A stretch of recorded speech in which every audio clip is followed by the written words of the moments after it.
Welcome! It's time to make a lingerie dress. Yeah, I've been making projects in secret.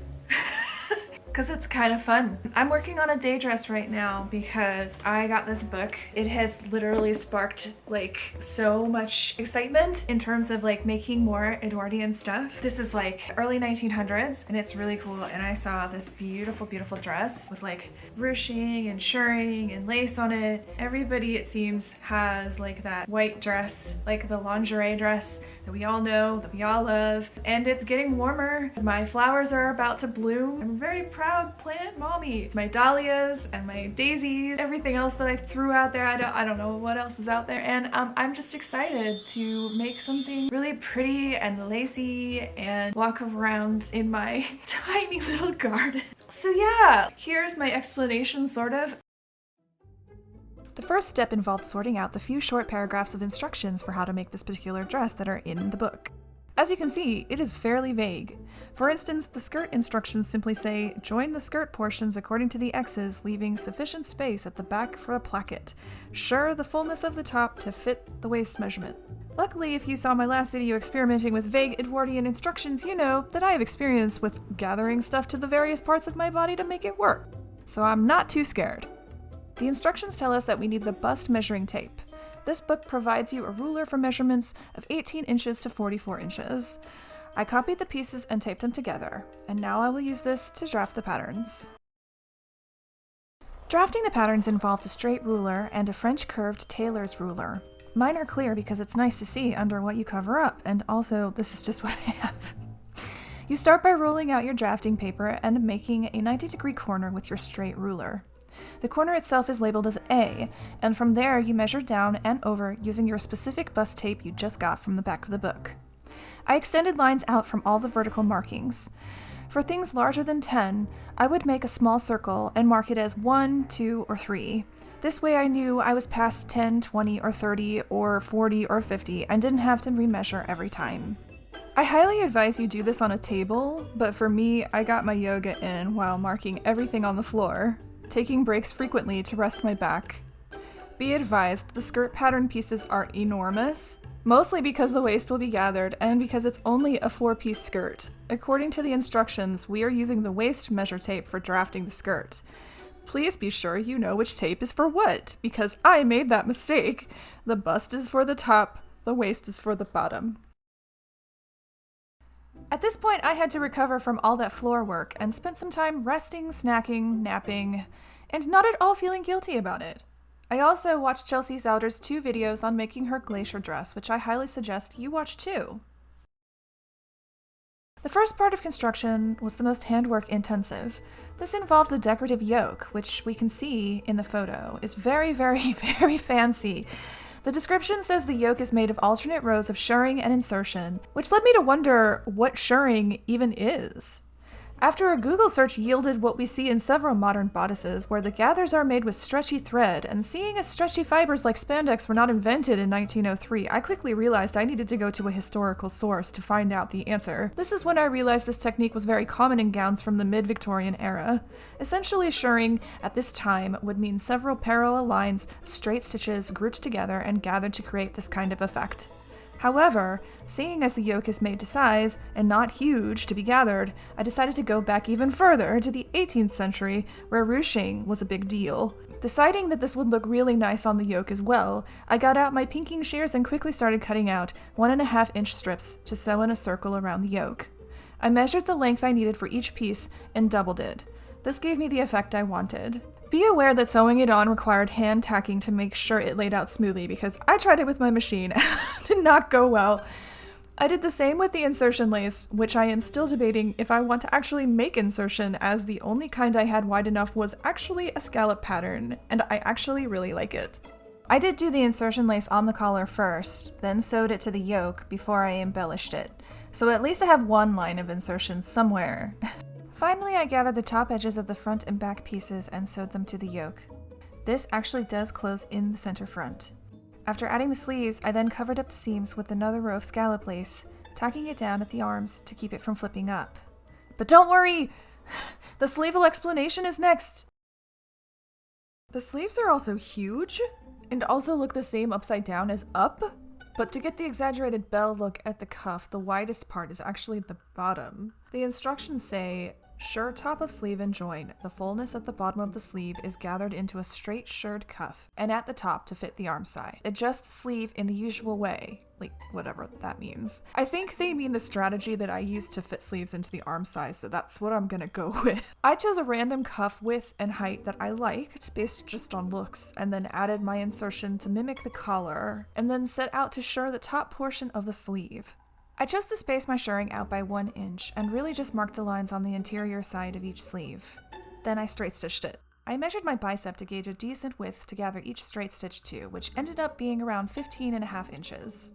Then I stitched up the side seam, gathered the bell bottom into the cuffs, finished off the opening for the cuffs, and gathered the top and fitted into the arm side the way it looked best. That ended up being gathering from one side of the yoke to the other. After the sleeves adventure, all that was left on the bodice is gathering the bottom and finishing the front closure. I will be using snaps to close it, and I'm going to do the same thing with the cuffs. Side note, this is giving a mix between David Bowie Goblin King and Princess Bride, which I'm really not that mad at all. I would totally mix this up into some sort of fantasy look too. Maybe with a vest or something. I think I'm... Okay, anyway, let's get back onto the project. I'm getting distracted here. Sewing on snaps is tedious and boring, so I needed to do something more fun, like checking on my flowers and feeding the birds.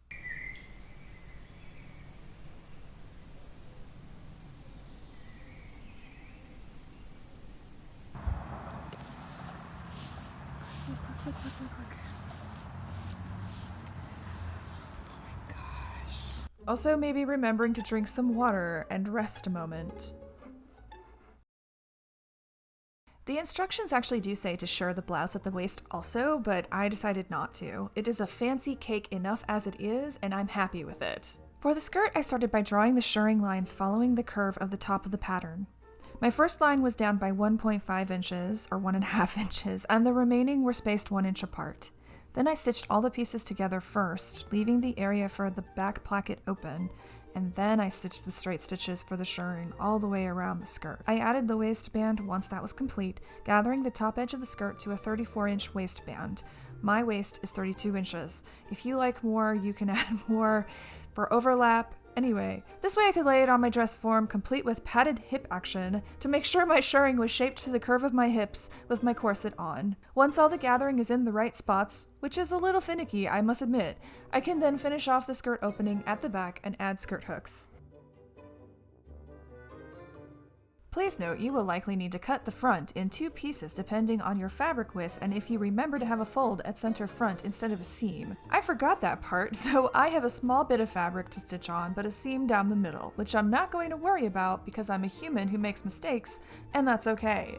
I don't know why, but my skirt hem is really long. Maybe I made a mistake, or perhaps this is just to accommodate the heels of my shoes plus enough fabric to fold up and hem? While I did like looking at its drapey effect, because look at it, it's fabric. It was time to hem it. I measured the height of me to my corset waist in my shoes of choice, then pinned up the hem center front to that length, slowly making it longer at back for a train effect, like the image. Gauging the heel height, I quickly learned 2 reams of paper were perfect for supporting my dress form enough to get close enough to the right height. And now that everything is pinned, it's time to press these folds so I can then begin to fold over the excess and sew it down.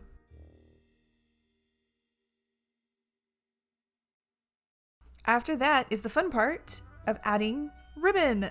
Based on the picture, the first line of ribbon starts at the hem, and then from there I can mark where the remaining rows will go using my ruler. I decided to space them out by 1/2 inch. This will give the hem some stiffness, which should be absolutely lovely. And it is! I'm so excited! Yay! Now we get to dress up! I need to restyle my wig. I'm gonna find my parasol and go enjoy my flowers. Maybe pick some for a nice bouquet. So excuse me while I get into everything, and then I will show you the final result.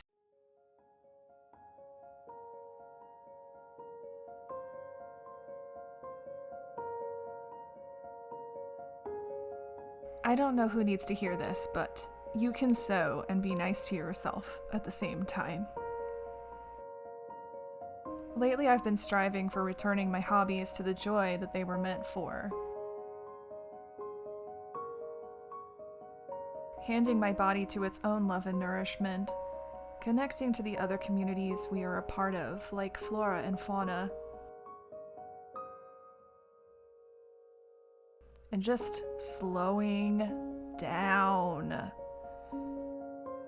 Listening to myself instead of ignoring myself and pushing too hard. And when I restore that relationship, I am finding it to be absolutely magical.